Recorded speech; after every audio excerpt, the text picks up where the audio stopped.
तो अभी जैसे ये बिजनेस है तो आपके ऊपर कितना प्रेशर है अगर बात करें इसको आगे ले जाने का? भाई प्रेशर तो तुम लोग मेरी हेयरलाइन से देख लो। यहाँ थी यहाँ पहुँच गई 2 सालों में। प्रेशर बहुत है यार, प्रेशर बहुत है मुझसे कि जब प्रेशर स्टार्ट, सब चीज़ें चेंज पता कब हुई, जब मैं आपके डैड के फ्यूनरल पे था। हम्म।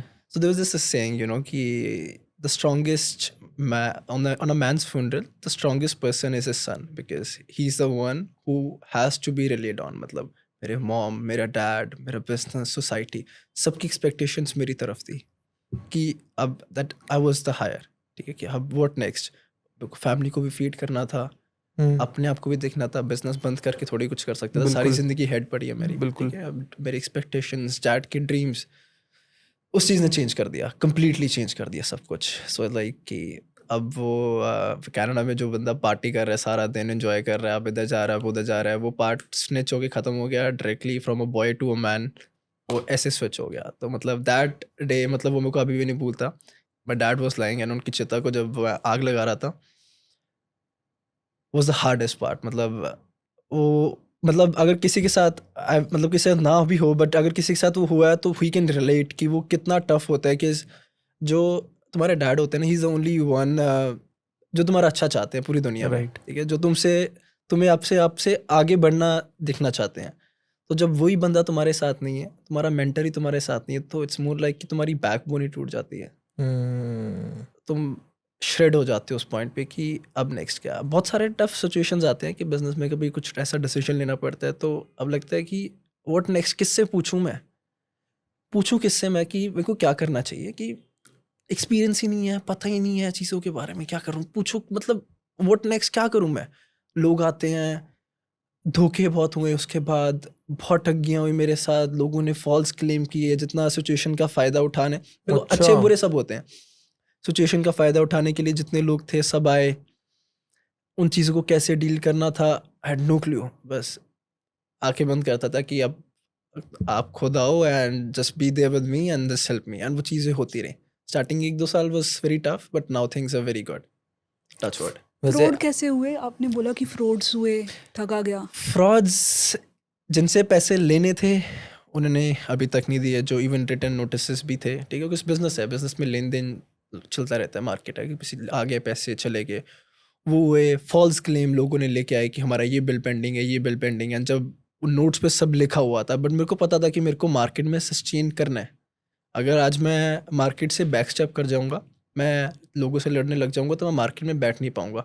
तो चुप करके सारे लॉसेस को हैंडल करता रहा फॉर 1 ईयर। मोरोवर लोगों को पता था कि अब ये बच्चा आके बैठा है काम पे, नया है।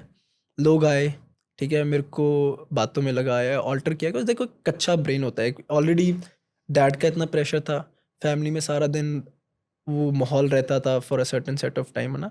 तो ऊपर से बिजनेस की रिस्पॉन्सिबिलिटीज, तो वो सब इतना ज़्यादा हो गया था ना। उसमें एक चीज़ ऐड करना चाहूँगा मैं, कि इन सब में से मेरे को निकालने वाला एक एक आदमी है जिसने मेरी बहुत मदद करी, एंड वो ओशो है। मैं ओशो को सुनता हूँ। मतलब मेरे डैड ही used to listen to, if you guys know about Osho, मतलब या है ना, वी नो। है ना।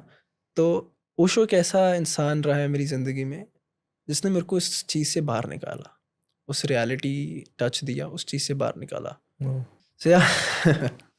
यार बहुत टफ रहा होगा ना, मतलब वैसे जो सुनने में नहीं इतना जैसा पता लग रहा है, बट आई कैन अंडरस्टैंड कि मतलब आप तो रन कर रहे हो इस बिजनेस को, और दिख भी रहा है कि मतलब कितनी प्रॉब्लम्स आ रही होंगी। Thank you. बस चलो, चलता रहता है सब। It's a part of journey. बिल्कुल। बाकी कोई ऐसा भी था कि जैसे कहते हैं ना कि अभी दुनिया में बुरे लोग हैं तो अच्छे भी हैं, कोई ऐसा भी था जिसने आके कहा हो कि माही यार ये डैडी के क्रेडिट्स पेंडिंग थे, कुछ ले लो? बहुत लोग, अच्छा। बहुत लोग थे ऐसे जिन्होंने आया। इवन किसी का 1500 भी पड़ा था ना, लोग ऐसे भी आए हैं कि उन्होंने वो भी वापस करा कि मेरे को देने वाह। हैं। दुनिया में अच्छे लोग होते हैं, बुरे लोग, तो बैलेंस आउट तो है ही है ना। बहुत लोग थे, बहुत लोग थे। हाँ, बाकी देखो जिनकी फितरत नहीं थी देने की, उन्होंने तो चलो देना ही नहीं देना था। नहीं था, टिल नाउ नहीं दिया। फ़ोन उठाने बंद कर दिए एंड मैंने छोड़ भी दिया कि ओके, भगवान ने मेरे को और बहुत कुछ दे दिया। मेरे को सिखाया गया कि जो मेहनत का पैसा है वो कहीं नहीं जाता।